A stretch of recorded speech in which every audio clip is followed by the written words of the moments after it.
was identified as mentally retarded, put back from the 5th grade into the 4th grade, and stayed in that category until I got out of high school.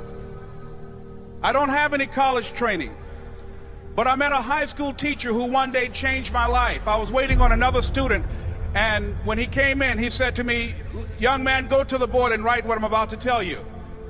And I said, I can't do that, sir. He said, "Why not?" I said, "I'm not one of your students." He said, "It doesn't matter. Follow my directions now." I said, "I can't do that, sir." He said, "Why not?" I said, "Because I'm educable mentally retarded." And he came from behind his desk and he looked at me. He said, "Don't ever say that again. Someone's opinion of you does not have to become your reality." And as he talked, my heart began to beat fast. Tears began to run down my eyes, and I was in the back just listening to him, because the speech he was giving, that speech was for me. And he said, "Les Brown," he said, "if you want to do anything worthwhile in life, you've got to be hungry." I told Mr. Washington I wanted to become a disc jockey. And so I started working to develop myself. He said, "I want you to practice every day being a disc jockey." I said, "But I don't have any job now." He said, "It doesn't matter." He said that it's better to be prepared for an opportunity and not have one than to have an opportunity and not be prepared. And as I was working to develop myself, I applied for a job as a disc jockey, WMB, on Miami Beach. I went to a guy named Milton Butterball. I said, "How you doing, Mr. Butterball? I'd like to get a job as a disc jockey." He looked at me, he said, "You have any broadcast background?" I said, "No, sir, I don't." "You have any journalism background?" I said, "No, sir, I don't." He said, "We don't have any jobs available." I said, "Yes, sir." I went back to Mr. Washington and I told him. He said, "Don't take it personally." He said, "Most people are so negative, they will have to say no 7 times before they say yes." He said, "Go back again." So I went back again. I said, "How you doing, Mr. Butterball? My name is Les Brown." He said, "I know what your name is. What do you want?" I said, "I'd like to know whether or not you have any jobs as a disc jockey, sir." He said, "Didn't I just tell you yesterday we didn't have any jobs?" I said, "Yes, sir, but I know whether or not somebody got laid off or somebody was fired, sir." He said, "No one was laid off or fired. Now get on out of here."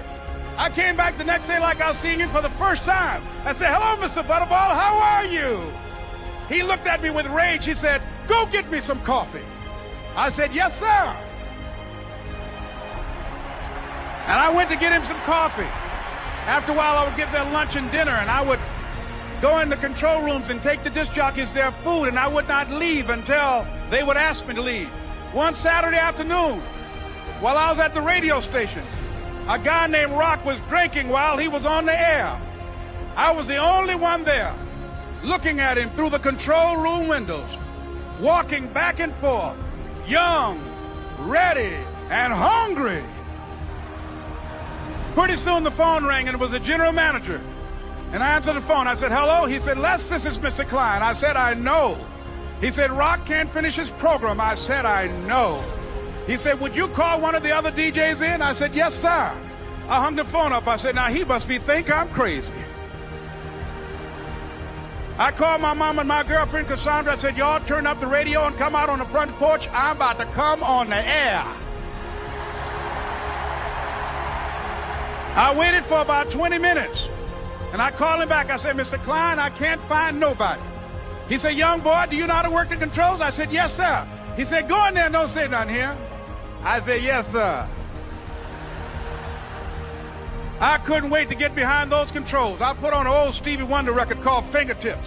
I sat down behind that turntable. I said, "Look out, this is me, LB Triple P, Les Brown, your platter playing papa. There were none before me, and there will be none after me. Therefore, that makes me the one and only. Young and single and love to mingle, certified, bona fide, indubitably qualified to bring you satisfaction, a whole lot of action. Look out, baby, I'm your love man." I was hungry. I was hungry. You got to be hungry. Begin to know that you have greatness within you.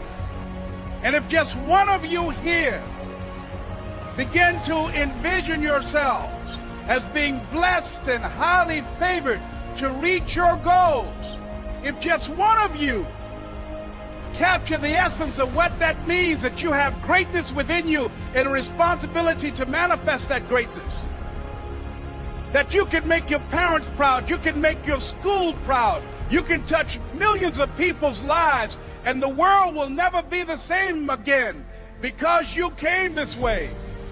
It was hard, ladies and gentlemen, coming to speak to people. And I was facing financial difficulties in my own life. I was behind on my bills and my dreams, and I'm saying to them, you can live your dream. It was hard, ladies and gentlemen. It was very difficult to pick myself up each day believing that I could do it. There were times that I doubted myself. I used to ask myself, can I do this? And something said within me, you're the one. Don't give up on your dream. By continuing to push forward, by continuing to run toward my dream, that one day I would have my own talk show. It's a long shot, ladies and gentlemen, from Liberty City, an abandoned building on a floor, never knowing my mother or father. It's a long shot. Being here with you today in this dome in Atlanta, it's a long shot. No college training, labeled educable, mentally retarded, but I kept running toward my dream. Don't stop. Don't stop running